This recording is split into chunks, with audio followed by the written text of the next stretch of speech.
오늘 시간에는 하나님을 기쁘시게 했던 사람들의 4가지 특징은 무엇인가 라는 제목으로 함께 말씀의 은혜를 나누기를 원합니다. 오늘도 걸어가고 복된 주의 날에 하나님께 나와 예배하는 사랑하는 성도들을 주 안에서 사랑하고 축복합니다. 믿음의 길을 걷는 저희들 끝까지 믿음의 길을 잘 걸어가서 예루살렘 성에서 만날 수 있게 되기를 간절히 바랍니다. 신앙생활을 하다가 보면 과연 내가 제대로 지금 길을 가고 있을까? 내가 가고 있는 이 믿음의 길이 올바른 길인가? 내가 지금 신앙생활은 지금 이거 하고 있는 이 모습이 제대로 지금 가고 있는 길인가? 한 번쯤은 생각을 하게 됩니다. 내가 가는 길이 신앙의 길이 바른 길이라는 것을 어찌 알 수 있을까요? 우리는 그것을 알려면 믿음의 사람들이 어떻게 살아갔는지를 살펴보아야 합니다.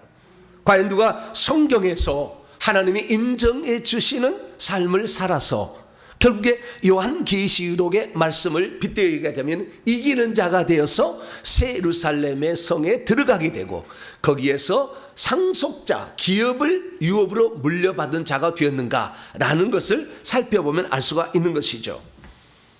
그래서 우리는 요한계시록의 말씀을 많이 읽어야 합니다. 그래야 우리의 미래의 모습이 거기에 담겨 있기 때문에 내가 만약 그 미래의 모습과 어긋난 삶을 살고 있다면 나는 지금 길을 잘못 들어서는 거죠. 나는 잘하고 있다고 생각해요. 이렇게 가는 것이 올바로 생각해요. 그러나 장차 우리가 어떤 모습으로 될 것인지를 요한계시록에 하나님께서 미리 알려준 거죠. 그래서 그 요한계시록에 나타난 모습이 나의 모습이 되고 있다고 한다면 나는 길을 잘 가고 있는 것이고, 만약에 그거하고 상관없이 내가 지금 가고 있다면 내 길은 잘못된 길을 들어선 거겠죠. 그래서 누가 과연 요한계시록에서 가장 훌륭한 사람인가 살펴보게 되면 요한계시록은 크게 사람을 3부류로 나누고 있습니다. 예배 드릴 때 모습으로 치자면 첫째는 구름같이 허다한 무리들이 있습니다. 그 다음에 두 번째는 14만 4천 명 보좌에 앉아서 예배 드릴 사람이 있어요. 그리고 그 앞에는 24장로라는 장로가 있죠. 그래서 이 우리가 신앙의 길을 모범으로 삼고 가야 될 것은 결국에 신앙의 위인들 가운데 최고의 꼭대기에 있었던 24장로들이라는 것을 알 수가 있습니다.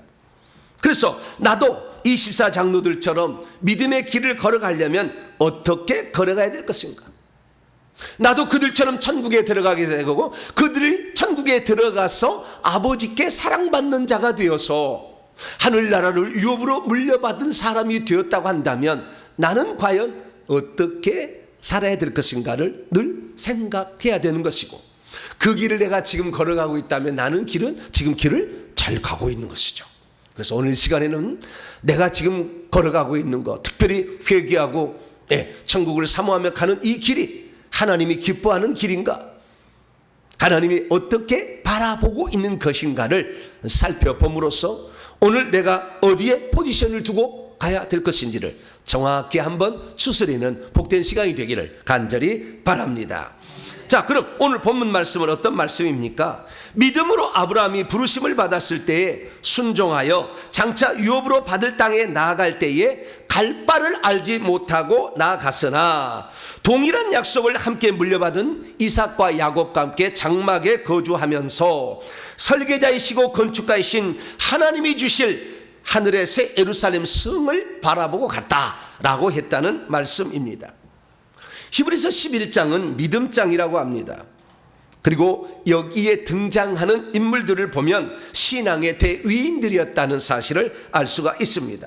그렇다면 이러한 신앙의 대위인들 가운데 아브라함은 어떤 사람이었던 것일까요? 그는 하나님의 마음을 시원하게 드리고 하나님을 기쁘시게 하는 자였는데 대체 어떤 삶을 살았기에 하나님의 마음이 시원해졌고 그리고 하나님을 기쁘시게 하는 사람이 되었던 것일까요? 그리고 그는 그의 아들 이삭과 손자 야곱과 함께 어떠한 삶을 살았길래 믿음의 조상들로서 24장로의 반열에 드는 복된 자가 되었을까요? 제가 어느 날 생명책을 확인하게 되었어요. 저는 직접 생명책을 보지는 못합니다. 근데 다 확인을 시켰어요. 생명책에. 이 생명책에 다 확인을 시켰더니 생명책에 이름이 구원을 받잖아요. 어린 양의 생명책에 이름이 기록되면 생명책에 이름이 기록이 돼요. 그 순간에 기록되는 것도 봤어요. 그러니까 예수 영접하기 전에 생명책 이름이 기록되지 않는 것도 봤고, 그 다음에 생명책 이름이 영접하고 나서 생명책 이름이 기록된 것도 봤어요. 그 생명책이 어디에 기록된가 봤더니 생명책에 얼마나 많은 사람이 한 페이지에 이름이 있는지 몰라요. 마지막 페이지는. 앞 페이지는 1페이지 한 사람이 있어요. 근데 마지막 페이지는 몇 명 있는지를 몰라요. 그래서 제가 자꾸 물어봤어요. 그 페이지가 몇 명 있습니까? 그랬더니 알 수가 없다는 거예요. 어마어마한 숫자 거기 있다는 거예요. 거기에 몇천 명이 있는지 몇만 명이 있는지는 몰라요. 근데 이름이 있는데 이 페이지의 제일 끄트머리에 이름이 딱 석자 올라가요. 맨 끝에. 그래서 이 생명책 이름이 거기에만 기록된 게 아니고 이 사람이 하나님의 사람이 되어서 더 많은 영혼을 구원하고 주의를 하게 되면 생명책 이름이 앞으로 옮겨가요. 그래서 예를 들어서 1600분의 1 페이지에 있었다고 한다면 그 다음에는 800분의 1페이지, 그 다음에 400분의 1페이지, 그 다음에 200분의 1페이지 이런 식으로 올라가는 거예요. 그러면 성경의 맨 앞장에 뭐가 있느냐? 물어봤어요.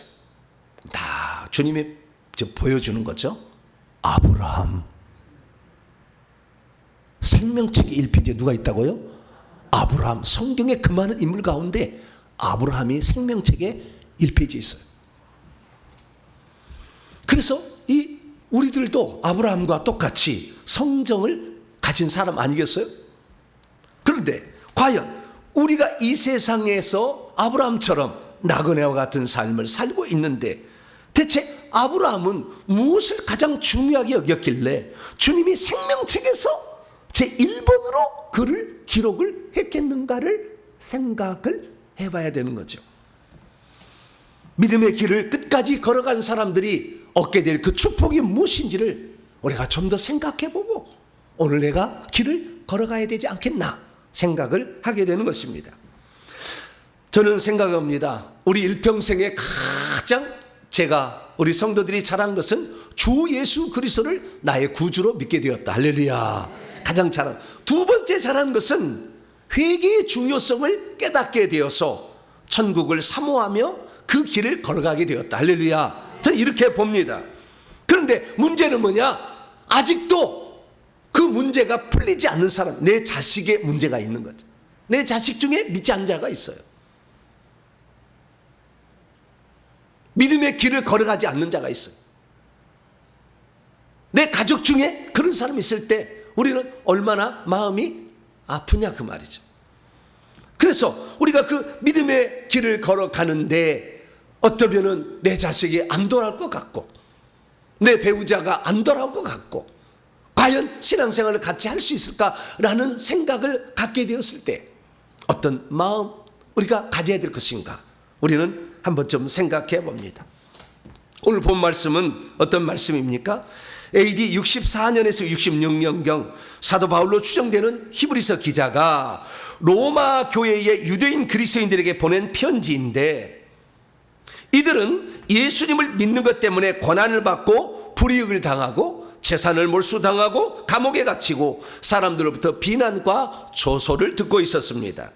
그러자 이 소식을 들었던 서바나로 선교행을 떠났던 사도 바울이 이 지금 로마 교회 성도들의 안타까운 사연을 듣고 그들의 믿음을 격려하고 끝까지 고난을 견디고 천국에 들어갈 뿐만 아니라 장차 장자들의 총에 들어갈 사람이 될 수 있도록 하기 위해서는 어떻게 해야 될까라는 생각에서 그들에게 믿음의 위인들은 어떻게 그 길을 걸어갔는지를 설명해 주므로 현재에 당하는 고난을 이겨낼 수 있도록 격려하고자 이 편지를 썼습니다. 그 중에서 이 믿음의 사람들 이야기가 11장에 한 15명 정도가 기록됐는데 어마무시한 양을 기록한 사람이 아브라함이에요. 제일 많아요.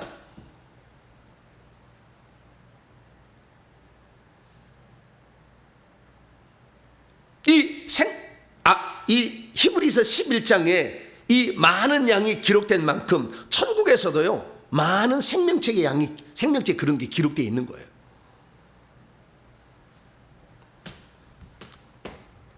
그리고 이삭과 야곱, 그리고 쭉 이어져 모세, 여호수아 이렇게 이어지는 길이 이렇게 나옵니다. 히브리서 기자는 왜 아브라함을 가장 많은 분량으로 기록을 했던 것일까요? 히브리서 기자는 아브라함을 시작할 때 이렇게 시작합니다. 오늘 본 말씀입니다. 오늘 본 말씀 히브리서 11장부터 저기 이 23절까지 읽어야 되는데 다 안 읽었어요. 그냥 앞에만 세 구절만 했습니다. 믿음으로 아브라함은 부르심을 받았을 때에 순종하여 갔는데요, 장래 유업으로 받을 땅이 있다고, 가나안 땅이라고 했는데 그 가나안 땅에 갈 때 우리 출발했잖아요. 그런데 어디로 가야 될지를 처음에 알려주지 않았어요. 내가 내게 지시하는 땅으로 가라 이렇게 했지. 그러니까 너는 떠나라. 어디로 가요? 내가 지시할 땅으로. 가다 보면 안다 그런 거 아니에요. 처음에는 가나안 땅이라고 얘기 안 했어요. 처음에는. 네, 그래서 가고 있는 곳이 어딘지를 알지 못하고 나아갔으며, 나중에 가다 보니까 이 땅이다라고 알려줬어요. 동산나무를 쳐다보라. 이 땅이 너와 너의 후손에 줄 땅이다. 그런데 그 땅은 땅 한 평도 얻지를 못했잖아요, 초창기에. 그래서 믿음으로 그가 이방의 땅에 외국 사람같이 그 땅에 체류하였어. 그 땅이 약속의 땅인데 이방인처럼 살았다고 말이에요. 그리고 자기가 죽을 무렵이 됐는데 그 땅을 차지를 못했어요. 자기 마누라를 위해서 막벨라 굴만 땅 사가지고, 그것도 돈 주고 사가지고 좀 얻을 뿐이었어요. 외팽 이렇게 한 거였어요. 그러자 그의 아들, 약속의 공동 상속자인 이삭과 야곱에게 더불어 장막에 거주하면서 이 땅은 하나님이 주실 땅이라고 말했다는 거예요. 그리고 죽었어요. 그러면 그가 바라본 것은 과연 무엇이었을까? 이 히브리서 기자는 엄청난 얘기를 우리에게 들려줍니다. 그 엄청난 이야기는 뭐냐? 10절에 나와 있죠. 그가 하나님이 계획하시고 지으실 터가 있는 성을 바라봤다. 이것을 헬라 원문으로 보면 그는 설계자이시고 건축가이신 하나님이 하늘에서 기초들을 가지고 있는 성을 바라보았다. 그가 바라보았다. 이런 식으로 돼 있어요. 그래서 이 아브라함은 이 땅에 받지 않으면 하늘에서도 받는다, 이 생각을 했다는 것을 알 수가 있죠. 그래서 여러 기초들 위에 세워진 아름다운 성읍, 그 성이 뭐였느냐? 요한계시를 읽어보면 그 성읍은 12기초성으로 세워진 건데 새 예루살렘 성이에요. 새하늘과 새 땅의 한 복판 위에 12기초석, 이 기초들 위에 세워지는 새 예루살렘 성인데, 이 12기초석에는 어린 양의 12사도들의 이름이 기록되어 있다라고 요한계시록에 말하고 있습니다. 믿음이 없으면 하나님이 장차 주신다고 하는 땅을 끝까지 바라보지 못합니다. 믿음이 없으면 하나님께서 자신에게 주신다고 말씀하신 것이 당장 눈앞에 나타나지 않으면 포기해버리거나 낙심해버립니다. 믿음이 없으면 하나님께서 장차 주신다고 말씀하더라도 그 말씀을 신뢰하지를 못합니다. 믿음이 없으면 자기가 약속된 땅을 받지 못한다고 여겨지면 자신의 아들과 손자들에게는 자신이 받을 약속을 유업으로 남겨주지 못합니다. 믿음이 없으면 죽는 날까지 땅 한 평도 쏘지 못한 채 죽게 된다면 자기 후손들에게 이 땅을 준다고 약속하지 못할 것입니다. 믿음이 없으면 우리가 지금은 비록 장막에 거주하고 있지만 언젠가는 12기초석에 세워진 땅을 유업으로 받을 때가 있다라고 말하지 못할 것입니다. 믿음이 없으면 자신의 생전에 땅을 기업으로 받지 못하면 하나님이 한 것은, 말씀하신 것은 공연불이다 이렇게 생각할 수 있습니다. 믿음이 없으면 하나님께서 하신 말씀이라도 이루어지지 않을 때가 있다고 그만 믿음을 포기해버리고 말 것입니다. 믿음이 없으면 지금은 우리가 하나님께서 약속하신 것을 받지는 못했지만 반드시 그날이 올 것이라고 자식들에게 하나님의 약속을 유언으로 남기지 못합니다. 그러므로 우리 성도들은 아브라함이 가졌던 믿음을 여러분도 소유하셔서 하나님이 주실 것이라고 한번 약속했으면 그 약속대로 하나님은 반드시 이루신다라는 것을 믿으시길 바라고, 그 약속이 이루어지지 않으면 내 자식 때 이루어진다고 믿으시길 바라고, 내 자식 때 이루어지지 않으면 하늘에서 미뤄진다고 믿을 수 있기를 축원합니다. 그래서 하나님은 나중에 뭐라고 했냐면은 나는 그들의 하나님이라고 일컬음을 받는 것, 아브라함과 이삭과 야곱이라고 나는 일컬음을 받는 것을 부끄러워하지 않는다, 이렇게 하나님이 얘기할 정도가 되었습니다. 사랑하는 성도 여러분, 우리는 과연 어떤 믿음의 길을 지금 걸어가고 있는 것입니까? 저는 성경의 인물들을 많이 살펴보았어요. 과거에는 제가 설교 말씀을 잘못 들어가지고 이런 얘기를 들었어요. 참, 어떤 말씀을 듣는 게 중요해요. 구약의 성도는 하나님의 백성으로 참여하고, 신약의 성도는 하나님의 자녀로 참여하게 된다. 왜? 세례 요한을 보니까 여자가 낳은 자 중에 지극히 작은 자보다도 천국에서는 더 작은 자다. 그래서 구약의 성도는 신약의 성령을 받은 성도에 비하면 아무것도 아니다. 이런 식으로 제가 배웠어요. 그러나 그게 얼마나 틀린 이야기인지 천국에 한 번도 안 가본 사람이 한 얘기였어요. 그러나 제가 압니까? 목사님 그렇게 얘기하는데, 구약은 하나님의 백성들로 참여했고, 구약의 성도들은, 신약의 성도들은 하나님의 자녀, 거기다가 상속자, 이렇게 가는 거구나 라고 이렇게 생각을 했어요. 그러나 그것은 잘못된 것이었어요. 구약의 위대한 성도들이 거의 대부분이 구약에서 나와요. 그러면 누가 과연 천국에서 위대한 존재인가? 그 위대한 존재는 모든 많은 무리 가운데 14만 4천 명이고, 14만 4천 명 무리 가운데 대표자인 24장로인데, 그래서 24장로가 누군지가 제일 궁금했어요. 왜? 이게 신앙의 가장 위대한 위인들 아니겠어요?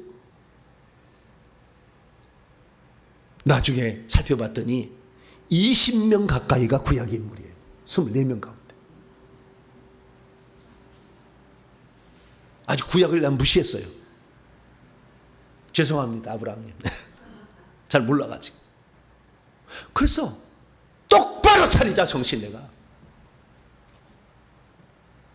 내가 예수 믿고 그냥 거저 하나님 자녀가 되었는데, 구약의 믿음의 사람들이 어떤 어려운 길을 걸어갔어요. 사드락, 메삭, 아벳느고 불구덩이성에 쳐넣어졌잖아요. 요셉 모함을 당해서 10년, 13년을 감옥에 쳐넣어졌잖아요. 다윗 자기의 사랑으로부터 죽임당할 위험에 처해서 10년을 유리방황했잖아요. 난장에서. 그냥 나는 예수 믿습니다. 나는 하나님 자녀고, 나는 그냥 상속자고, 어리석은 삶을 살았다 이거죠. 그래서 우리는 성경을 똑바로 볼 수 있어야 돼요. 그리고 24장로들이 누구였는가를 확인해야 되는 거죠. 그래서 제가 24장로들이 궁금했어요. 왜? 신앙의 대위인들이니까. 이들이 누군가. 그래서 성경을 찾아봤더니 예수님도 얘기를 하시고 사도들도 얘기를 했더라고요. 자, 첫째, 예수님이 그 신앙의 천국 백성의 믿음의 위인들의 대표 누구였느냐? 마태복음 8장 11절에 세 사람을 얘기했어요. 또 너희에게 이르노니 동서로부터 많은 사람이 천국에 다다를 것이다. 이르게 되지만 누구였느냐? 누구와 함께? 아브라함과 이삭과 야곱과 함께 천국에 들어간다. 아하, 아브라함, 이삭, 야곱은 천국에서 위대한 인물이구나. 네, 그걸 알게 되었어요. 그래서 우리는 구약에서도 하나님께서 말씀하시기를 자기를 모세에게 어떻게 소개하냐면, 나는 내 조상의 하나님이니 아브라함의 하나님, 이삭의 하나님, 야곱의 하나님이라. 왜 그렇게 했을까? 신앙의 위인들 가운데 이 하나님께서 구약에 한 번도 다른 사람이 하나님을 아니하고, 나는 아브라함의 하나님, 이삭의 하나님, 야곱의 하나님. 그러면 이 세 명을 빼는 17명도 있을 거 아니에요? 근데 왜 하나님은 아브라함과 이삭과 야곱의 하나님이라고 자기를 얘기했을까라는 거죠. 그래서 이 세 사람이 상당히 중요한 인물이겠다라는 생각을 했습니다.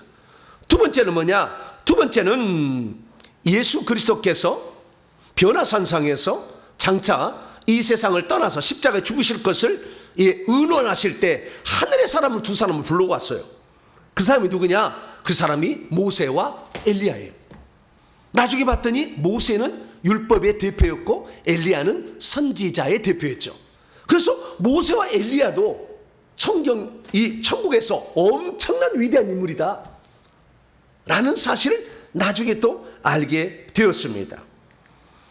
뿐만 아니라 예수 그리스도께서 천국에 가셨어요. 나중에는 이건 살았을 때 얘기한 얘기고 천국에 가셨어요. 천국에 가셔가지고 나는 누구라라는 얘기를 또 하는데 인간을 한 사람을 끌고 들어와요. 나는 누구다? 하나님이 나는 구약의 아브라함 하나님, 이삭이 하나님, 야곱의 하나님이다. 또한 한 사람을 끌고 들어와. 요한계시록 22장 16절 보면은 나 예수는 하나님만이 나라는 1인칭을 쓸 수가 있어요.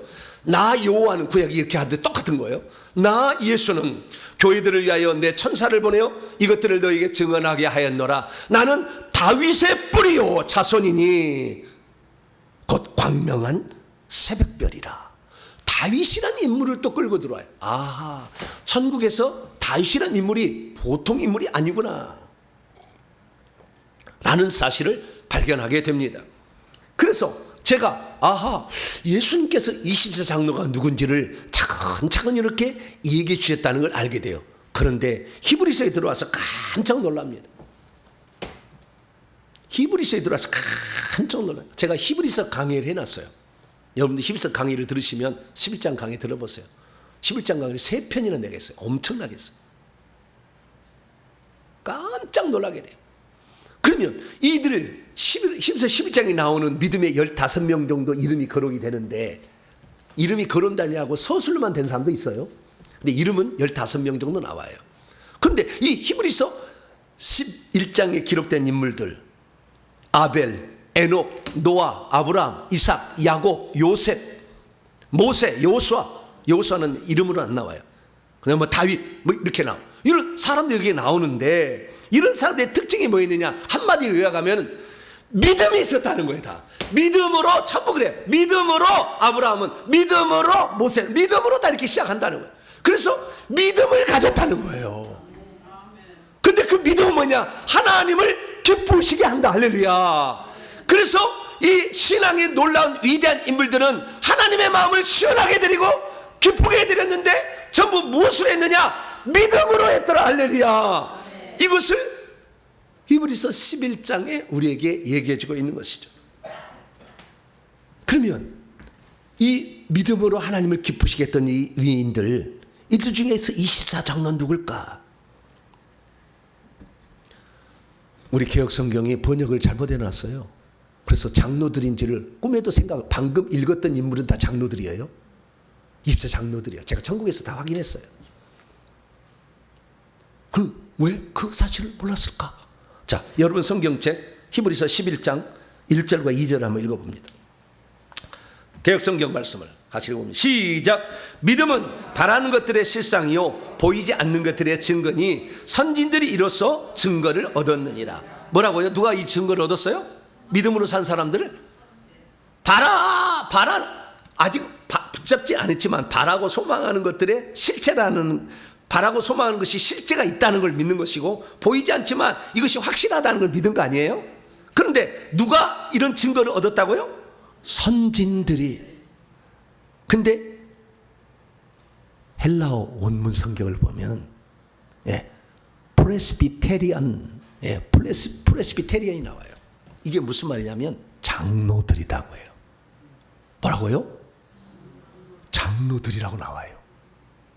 근데 아무도 이 성경을 번역한 사람이 여기서 장로들이라고 생각을 안 하고, 장로들이었는데 장로들은 안 쓴 거예요. 여기서 장로라는 것은 바울이 천국에 가서 셋째 안에 가서 보고 온 거 아니에요. 그러니까 쓸 수가 있었던 거죠. 그런데 그 사실을 모르니까 선진들이라고 표현하고 있었던 것입니다. 믿음의 인물들 가운데 가장 모범적인 인물들이 여기에 기록이 되어 있는데 전부 이런 인물들은 설명이 되어 있어요. 개인적으로 어떻게 살았다고 설명이 되어 있는 것입니다. 그 중에서도 아브라함, 이삭, 야곱은 대단한 사람들입니다. 왜냐하면 다른 사람들은 다 하나님이 약속하신 것을 눈으로 보았어요. 얻었다 그 말이에요. 얻었다. 그러나 아브라함, 이삭, 야곱은 얻지를 못했어요. 믿음으로만 바라봤던 인물이에요.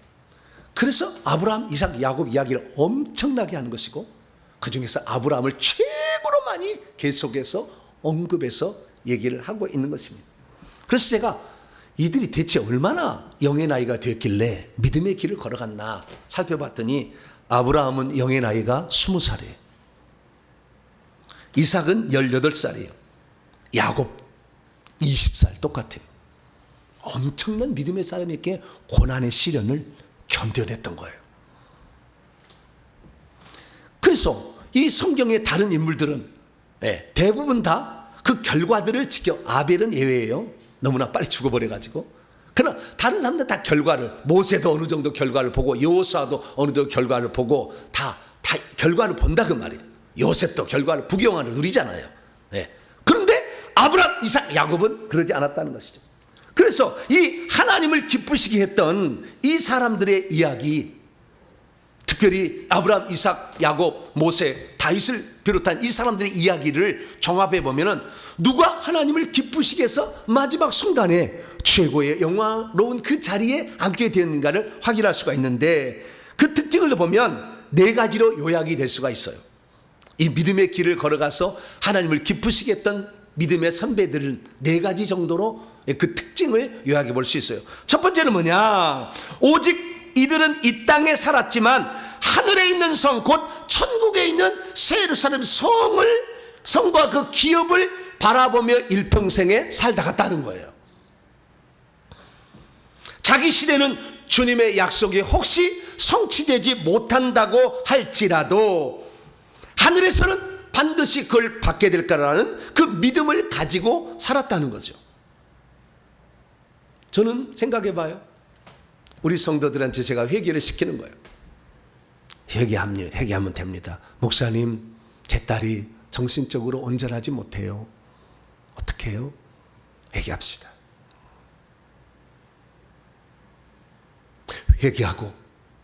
회개하면 하나님 어느 날 그 영들을 다 뽑아줄 것입니다. 어떤 분 말해요. 목사님, 제 아들이 질병에 걸려서 거의 죽게 됐어요. 회개합시다. 제가 그렇게 얘기합니다. 그러면 저는 이런 생각을 하지 않겠어요? 내가 회개하자고 그렇게 했는데 혹시 병이 못 나을 수도 있고, 혹시 죽을 수도 있지 않겠어요?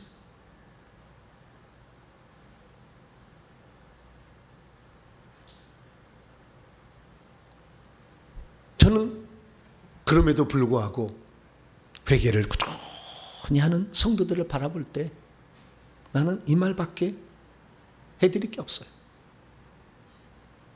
회개 이상의 다른 방법이 있다면 찾아봐라.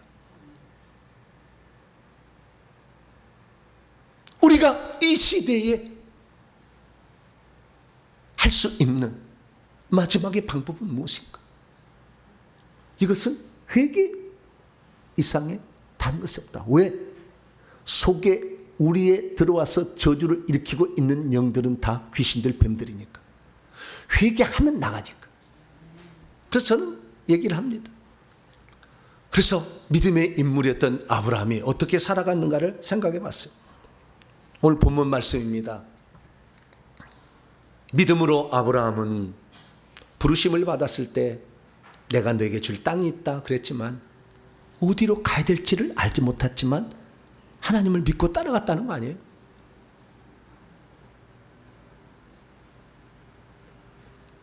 자기 땅이지만 자기 땅이 아닌 이방 땅에서 체류하는 것처럼 살았다는 거 아니에요? 자기가 그 땅을 얻지를 못했으나 장막에서 아들하고 손자를 불러놓고 얘기를 했다는 거 아니에요? 이 땅은 하나님이 주실 땅이다. 우리의 눈으로 혹시 못 본다고 할지라도 하나님은 설계자이시고 온 우주의 설계자이시고 건축가이기 때문에 우리들 위하여 좋은 땅을 준비하시고 하늘의 집 세루살렘 성을 준비할 것이다. 할렐루야. 고백을 따증 아니에요. 아유 세상에. 그 구약 성경 창세기를 아무리 읽어봐도 그들은 하늘에 있는 성을 바라봤다는 말이 안 나와요. 그러나 이 히브리서 기자는 천국에 들어가서 아브라함, 이삭, 야곱을 만나본 거예요. 그럼 물어봤어요. 당신들은 어떻게 그 시련을 이겨내고 하나님이 주신다고 하는 것이 손안에 잡히지 않아도 그 길을 걸어갔습니까? 물어봤더니 16절에 이렇게 말한 거예요. 그들이 이제는 더 뛰어난 본향을 사모하니 하늘에 있는 것들이라. 이러므로 하나님이 아브라함과 이삭과 야곱의 하나님이라 일컬음을 받으심을 부끄러워하지 아니하시고 그들을 위하여 한 성을 예비하셨다. 왜냐하면 하나님이 그들에게 약속했으나 그 약속이 그들의 손에 쥐어지지 않았잖아요. 그래도 믿음이 식어지지 아니하고 반드시 그렇게 된다라고 믿었다는 거 아니에요. 흙의 눈이 들어가는 순간에도 반드시 그렇게 된다. 아들아 그걸 믿어라 이렇게 했다는 거 아니에요. 얼마나 그 믿음이 강력했으면 나는 그들의 하나님이라 일컬음을 난 부끄럽지 않겠다. 내 평생에 하나님은 평생이 없지만 나는 아브라함의 하나님이라고 나는 이삭의 하나님이라고 야곱의 하나님이라고 나는 일컬음을 받겠다. 하나님이 그 결정했다는 거 아니에요? 그래서 저는요 이 땅을 살아갈 때 어떤 삶을 살아가니 가장 복된 것인가? 아브라함과 이삭과 야곱의 발자취를 따라가는 거다. 할렐루야. 그런 생각을 갖습니다. 그래서 제가 가장 좋아하는 노래에 세 노래 가운데 하나가 있습니다. 그것은 노래하는 순례자예요. 이 찬송을 같이 한번 우리가 아브라함의 심정이 되어서 이 찬송을 한번 불러보도록 하시죠.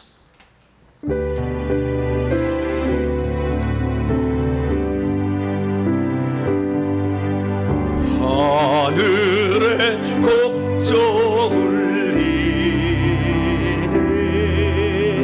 내 마음 기쁘도다 아름다운 멜로디로 날마다 주 찬양해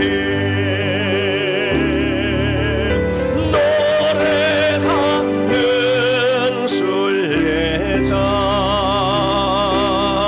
구주의 손잡고 약속의 땅 찾아서 길 가는 순례자 주께서 내 짐 지시니 발걸음 가벼우다 주님의 그 크신 은혜 날마다 찬양하리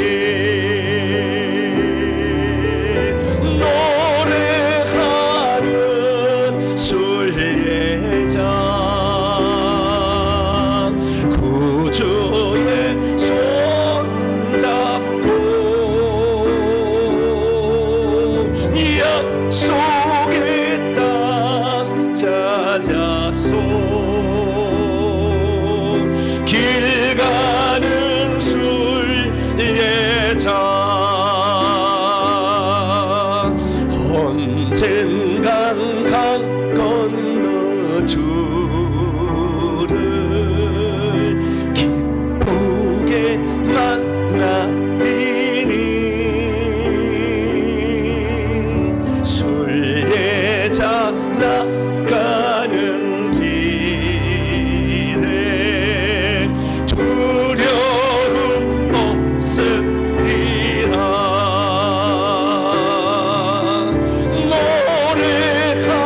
노래하는 순례자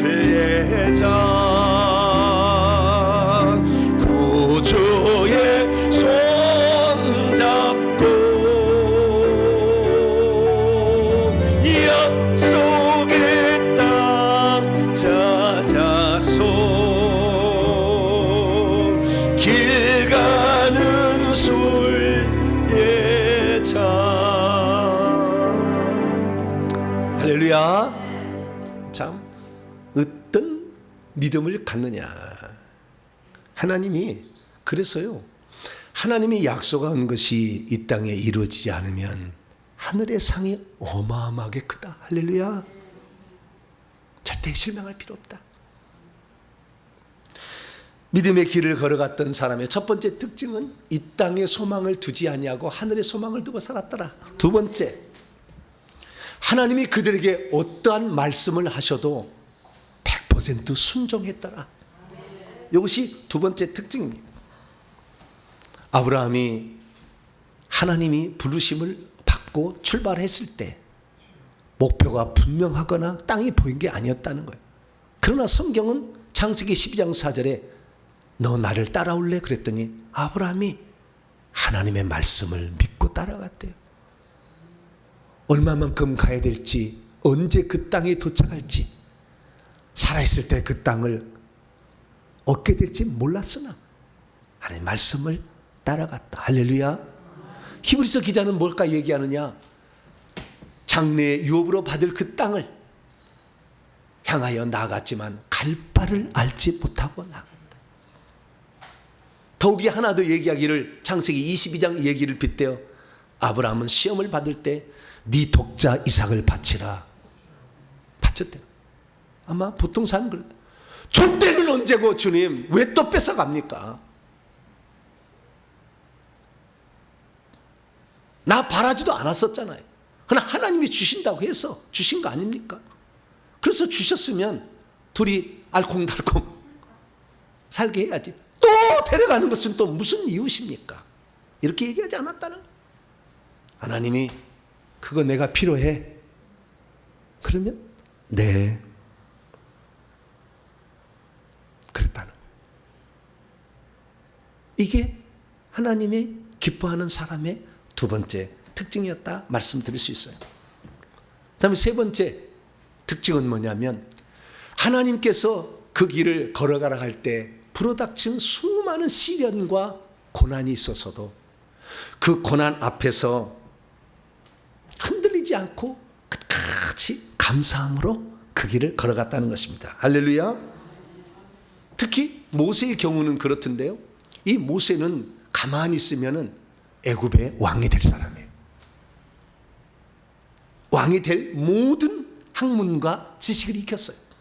가만히만 있으면 아무도 그를 야단칠 수도 없고, 자신이 히브리인 된 사람을 누가 알겠어요? 모르고 그냥 살아갈 수 있었을 텐데. 그는 바로의 공주의 아들로서 왕순위 1순위를 내려놓습니다. 그리고 내 민족 고난받는 것을 나는 그냥 바라볼 수 없다. 내 민족과 함께 나는 고난을 받으리라. 그래서 이 왕자의 그 신분을 기꺼이 내려놓고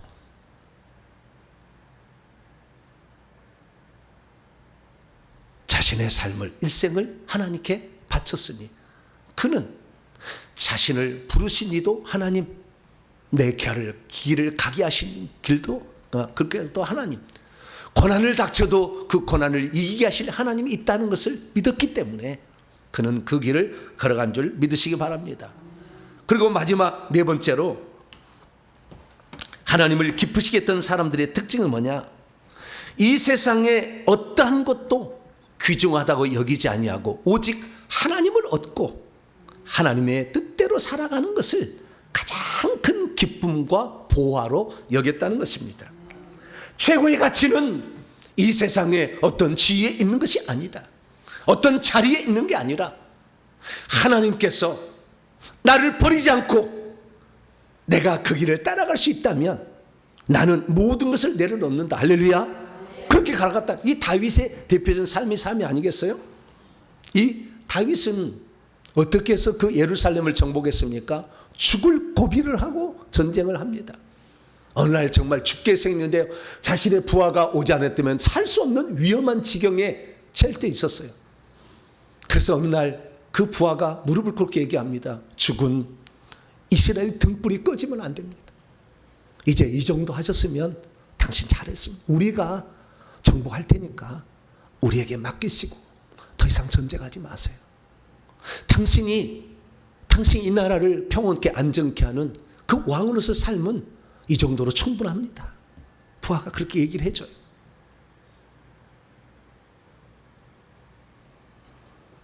그런데 그렇게 해서 왕이 됐는데 어느 날 압살롬이 자기 셋째 아들이 반역을 합니다. 압살롬 아무것도 아닌 전쟁, 무슨 전쟁이요? 자기 하나 몸 하나 가르치도 못해서 머리털이 나무에 달려가지고 그것도 자기를 처리를 못해서 그냥 목 잘라서 죽였는데, 아무것도 못한 쑥매. 그러나 입이 아주 샤바샤바를 잘했나 봐요. 이 다윗의 가장 훌륭한 모사 아히도벨을 꿰어내가지고 이스라엘을 뒤엎을 계획을 세워가지고, 그래서 진짜 구테타를 일으킵니다. 그러면요, 다윗이요, 요압 고개 한 번 더 흔들면 그냥 끝낼 수 있었어요. 그런데 다윗이 뭐라고 한 줄 아세요? 예루살렘에 있는 자기 신하들을 불러놓고 얘기합니다. 우리가 일어나서 도망하자. 그렇지 않으면 우리 한 사람도 압살롬에게 피하지 못하리라. 빨리 가자. 두렵건대 그가 우리를 급히 따라 우리를 해하고 칼날로 성읍을 칠까 두렵다. 아니에요, 그렇지 않았어요, 실제. 그러나 압살롬을 죽이지 않으려고, 구테타잇은 죽여야 되잖아요. 죽이지 않으려고, 그 아들을 살리려고, 왕위도 필요 없다. 그리고 그 왕위를 내려놓은 거예요. 그리고 그가 나중에 이제 그 뭡니까? 마지막에 인구조사, 왜 아들이 걱정스러워? 왜? 솔로몬은 전쟁을 안 해봤잖아. 근데 이 나라를 물려주려니까 걱정이 되는 거예요. 그래서 전쟁에 능할 만한 사람이 얼마나 된가 이렇게 요압 장군에게 시켰어요. 이 요압 장군이 말합니다. 이 나라를 하나님이 지켜주는 것이 군대가 지켜줍니까? 죽은 이 무슨 생각입니까? 그렇게 했는데도 아니다.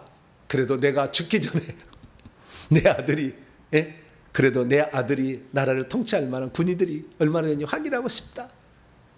그래서 조사하라. 그래서 요압 장군이 그 군대를 조사했던 거 아니에요? 군인들을 다 조사해서 보고를 했어요. 보고를 하는 날 하나님이 나타나셨어요. 야, 이놈아! 누가 이 나라를 너에게 준 거냐? 네 힘으로 지킬 줄 알았더냐? 너는 이제 내가 너를 징계를 내야 될 3개의 징계가 있는데 그중 하나를 선택해. 근데 다윗이 그때 정신을 바짝 차렸어. 정신을 바짝 차렸어. 주님께 말합니다. 입이 3개에도 말은 없습니다.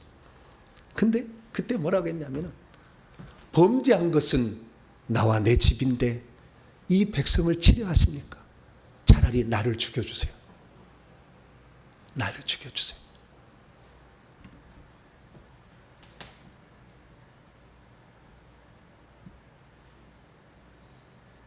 하나님이 됐다. 그리고 천사에게 말합니다. 예루살렘에 전염병 내린 것을 그쳐라. 그날로 그쳐라.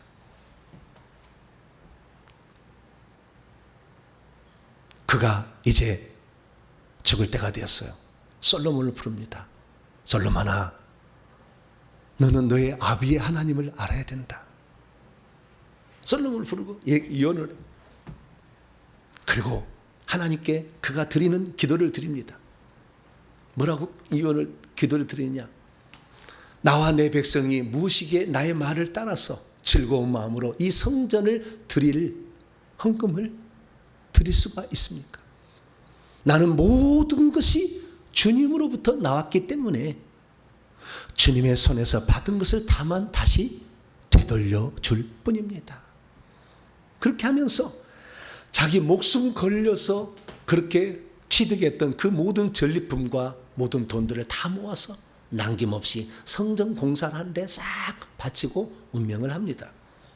그래서 하나님은 이 다윗을 천국에서 지금도 노래하는 성가 대장으로 삼아서 천국에서 찬양할 때 다윗이 지휘를 하고 그래요.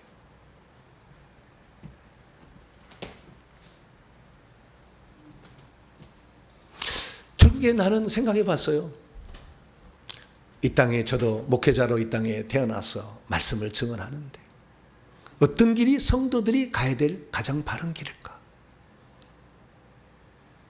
그랬더니 성도들이 가야 될 길은 이 믿음의 조상들이 걸어갈 그 길이에요.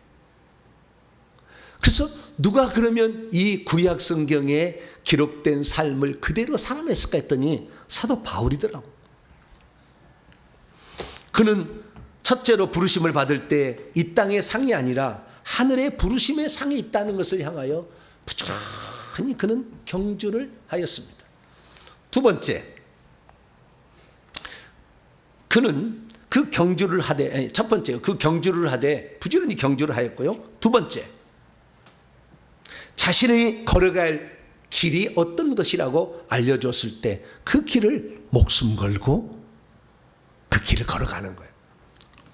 사도 바울은 일반 성도하고 다른 사명을 가졌어요. 그래서 곱하기 3이에요. 베드로는 할례자의 사도로 부름을 받았지만 바울은 이방인 민족들과 왕들과 이스라엘 자손에게 복음을 전하기 위해서 부름을 받았기 때문에 하루도 편하게 잠잘 날이 없었어요. 그가 해야 될 사명이 너무 컸기 때문에 한 개만 있어도 한 개만 해도 힘들거든요. 저도 살아보니까 바울을 존경하지 않을 수 없어요. 말씀의 길만 저는 가겠다고 얼마나 내 노력했는지 몰라요. 제대로 된 말씀, 진리의 말씀을 나는 전해주리라. 그렇게 몸부림을 쳤습니다. 그래서 어느 날 진리의 말씀을 어느 정도 깨닫게 되었을 때 주님은 야, 이제는 회개의 길을 가야 된다. 그리고 이 회개의 길을 가게 한 거예요. 그 회개의 길을 한 7년 후에 했더니 아니야, 회개를 통해서 직접적으로 저주가 떠나는 것을 보여줘야지. 내가 너에게 능력을 줄 거니까 회개의 길이 참 길이라는 것을 전해라. 만약에 이 저주가 떠나지 않는다고 한다면 사람들이 회개하다가 포기할 거다. 네가 가장 우상 숭배에 많이 한 네가 저주를 벗어나서 형통함을 받는 것을 보여주며 너를 믿고 따르는 자들에게 그것을 반드시 보여줘라. 할렐루야. 그래가지고 제가 이 길을 가는데요, 일주일에 맨날 5일은 내가 사역을 해야 돼. 축사 사역, 치유 사역을 해야 돼. 근데 새벽에 또 내가 또 말씀을 안 전하는 것도 아니잖아. 로마서 강의를 들어보세요. 방송 하나만 해도요 정신없다고 그래요. 그런데 어쩌면은 내 이 길을 갈 때 밤 2시가 넘어가고 이럴 때마다 생각해요. 주님, 다른 사람은 한 개만 해도 바빠서 어렵다는데 나는 2개의 길을 하게 하시니 감사합니다. 내가 비록 잠을 좀 못 자고 눈이 써그럭써그럭 한다 할지라도 나는 새벽에 절대 남 앞에서 피곤한 척하지 않겠습니다. 나에게 주어진 이 길이 너무나 귀한 길이고 행복한 길이기 때문에 새벽에 말씀을 증언해도 절대 피곤한 데서 하지 않겠습니다. 새벽 기도 갔다 와서 쓰러지는 한이 있더라도 새벽 기도 때는 주의 말씀을 증언하겠습니다. 할렐루야. 그래서 사도 바울을 생각해 봤어요. 와, 보통 길을 걸어간 게 아니었구나. 응? 그래서 사도 바울은 그 길을 걸어가면서 얼마나 많은 고난을 고초를 겪었는지 몰라. 돌에 맞아서 죽었어요. 저는 죽지 않고 기절만 했대요. 날 보니까. 네?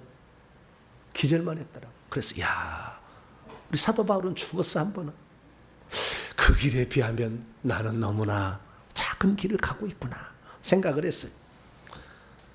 그래서 이 사도 바울은 자신이 받는 괴로움, 내가 예수 믿기 전에 예수 믿는 사람들을 핍박했던 그 길을 생각한다면 그리스도의 남은 고난을 내 일평생에 내 육체에 채워도 나는 아깝지 않다, 그런 생각하고 갔다는 거 아닙니까? 그리고 마지막으로 그는 세상에 누릴 지위와 영광을 기꺼이 내려놨어요. 대제사장에게 잘 보여서 사내들인 공회의원이 되겠다는 간절한 열망을 배설물처럼 여기고, 그는 그리스도를 얻고 그리스도가 나를 기뻐하는 그 하나 바라보고 가겠다. 그리고 그 길을 걸어갔다는 거 아닙니까? 그래서 저는 생각해 봤어요. 우리 성도들한테 이 회개가 여러분이 갈 수 있는 마지막 길입니다. 근데 어떤 분들은 이렇게 1000번 이상을 기도하면서 계속 따라오는데 아직 눈에 보이는 결과가 안 나타나는 사람도 있어요. 그때 내 마음은 그러는 거예요. 아브라함을 보라. 아브라함을 보라. 그는 하나님이 그에게 약속한 땅을 보여주기로 했지만 결국에 땅 한 편 그에게 주지 않고 그가 산 땅밖에 없잖아. 그래도 자식에게 불러다가 장막에서 이 땅은 하나님이 주신 땅이니 나의 분신이 네가 아니더냐. 내가 죽더라도 나는 죽는 게 아니고 네 속에서 역사할 거니까 너는 긴 믿음을 가지고. 그리고 또 이삭을 불러다가 이삭도 그러고 이삭이 아브라함이 죽었어요. 이삭이 야곱을 불러다가 또 그렇게 이혼을 하는 거예요. 와. 그래서 하나님은 구약에 나는 아브라함과 이삭과 야곱의 하나님이다. 이 얘기를 했던 것은 비록 우리가 소망하고 바라는 것이 이 땅에 이루어지지 않는다 할지라도 그 믿음으로 살다간다면 하늘의 놀라운 기업이 우리에게 준비될 것이고 설령 내 자녀가 장애인으로 살다가 죽는다 할지라도 절대 천국에서는 장애인으로 살지 아니하고 자유롭게 살 수 있는 사람이 된다. 할렐루야. 그 믿음을 가지고 자 여러분 끝까지 가신다면 하나님께서 여러분들도 너는 나의 하나님이다. 할렐루야. 우리의 이름을 걸어가면서 나는 너의 하나님인 것을 부끄럽지 않는다. 그 얘기를 들을 수 있는 복된 성도가 되길 간절히 바랍니다. 걸어가신 하나님 아버지, 우리가 세상에 살면서 믿음의 길을 걸어가고 있습니다. 그러나 이 회개 이상 다른 길이 우리에게는 없습니다. 그래서 열심히 회개하고 있으나 때로는 문제가 풀리지 않는 것도 있습니다. 주여, 그러나 아브라함, 이삭, 야곱은 자기 손에 쥐어지지 않았어도 하나님이 약속한 것이니까 반드시 이루어진다. 그 믿음을 가지고 숨을 거두었습니다. 이 땅에 살 동안 수년 내에 우리가 기도한다고 이것이 안 이룰 수 있겠으나 그러나 우리는 절망하지 아니하고 주의 말씀 너희가 자백하면 반드시 죄 용서를 받고 깨끗하게 된다는 이 약속의 말씀을 믿고 우리가 천국에 들어가고 우리의 자녀 속에 역사하는 영들은 반드시 끝낼 수 있다. 이 믿음을 가지고 기도하여서 우리도 끝까지 아브라함처럼 살아가게 도와 주시옵소서. 우리 주 예수 그리스도의 이름으로 기도하옵나이다. 아멘.